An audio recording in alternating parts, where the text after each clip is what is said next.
নমস্কার, মিথি কুকিং চ্যানেলে সবাইকে স্বাগতম। আজ কোনো রান্নার রেসিপি নয়, আজ এলাম একটা মশলার রেসিপি নিয়ে। আজ আপনাদের সাথে শেয়ার করব চটপটির মশলা বা চাট মশলা, যেটাই বলুন।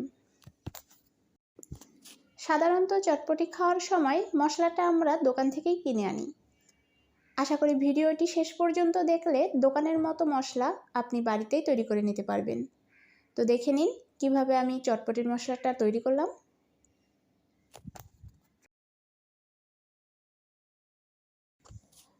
তো আমি এখানে নিয়েছি 2 টেবিল চামচ ধনিয়া, 2 টেবিল চামচ জিরা, 2 টেবিল চামচ পাঁচফোড়ন। এটা আপনারা বাড়িতে তৈরি করে নিতে পারেন, আবার দোকান থেকে এনেও নিতে পারেন। এখানে নিয়েছি 10টা শুকনা মরিচ, নিয়েছি 1 চা চামচ গোলমরিচ। আমি এখানে কালো গোলমরিচটা নিয়েছি, আপনারা সাদাটাও নিতে পারেন, তবে নিলে একটু কম নেবেন, কেননা সাদা গোলমরিচে ঝাঁজটা একটু বেশি।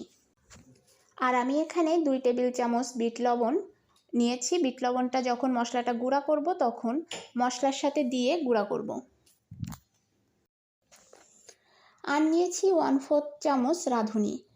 তবে যদি দেখেন যে পাঁচফোড়নের মধ্যে রাঁধুনি দেওয়া আছে তাহলে নেবেন না। আমার এখানে পাঁচফোড়নে রাঁধুনি নাই, এ কারণে আমি এখানে 1/4 চামচ রাঁধুনি নিয়েছি।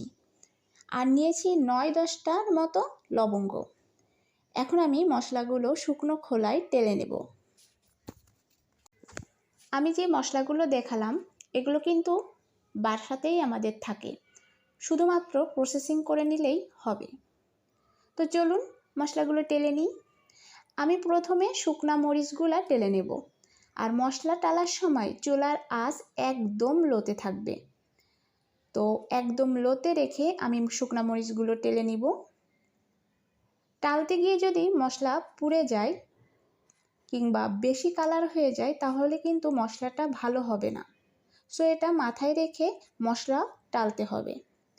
তো দেখুন আমার মরিচগুলা কিন্তু টালা হয়ে গেছে। তো আমি আর টালবো না, আমি নামিয়ে নিব। আর এবার দিয়ে দেব ধনিয়া। এটাও লো আছে, আমি সবগুলো মশলাই একদম লো আছে সময় নিয়ে ভেজে নেব। এটা বেশি সময় লাগে না, তারপরেও একদম লোতে জাল রেখে ভাজতে হবে। তো ধনিয়া থেকে আমার পটপট একটা শব্দ বের হচ্ছে আর সুন্দর একটা স্মেলও বের হচ্ছে। তো আমার টালা হয়ে গেছে ধনিয়া, এখন আমি নামিয়ে নিব। আর এবার আমি একসাথে দিয়ে দেব জিরা আর পাঁচফোড়ন, এটাও তেলে নামিয়ে নেব। আর এখন দিয়ে দেব গোলমরিচ। গোলমরিচ কয়েক সেকেন্ড ভাজার পর দিয়ে দেব রাঁধুনি আর লবঙ্গ। এবার সব মশলা কয়েক সেকেন্ড ভাজার পর নামিয়ে নেব। তো দেখুন এখানে সব মশলা আমি তেলে ঠান্ডা করে নিয়েছি। আপনারা গুঁড়া করার আগে মশলাটা ঠান্ডা করে নেবেন।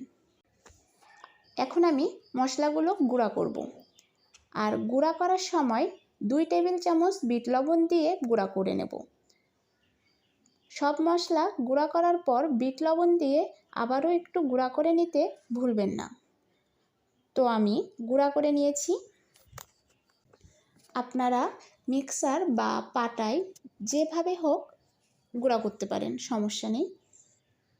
তো আজকের রেসিপিটি ভালো লাগলে প্লিজ লাইক, কমেন্ট, শেয়ার করুন, সাবস্ক্রাইব করে চ্যানেলটির পাশে থাকুন।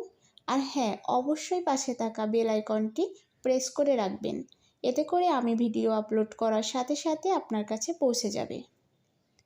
ধন্যবাদ।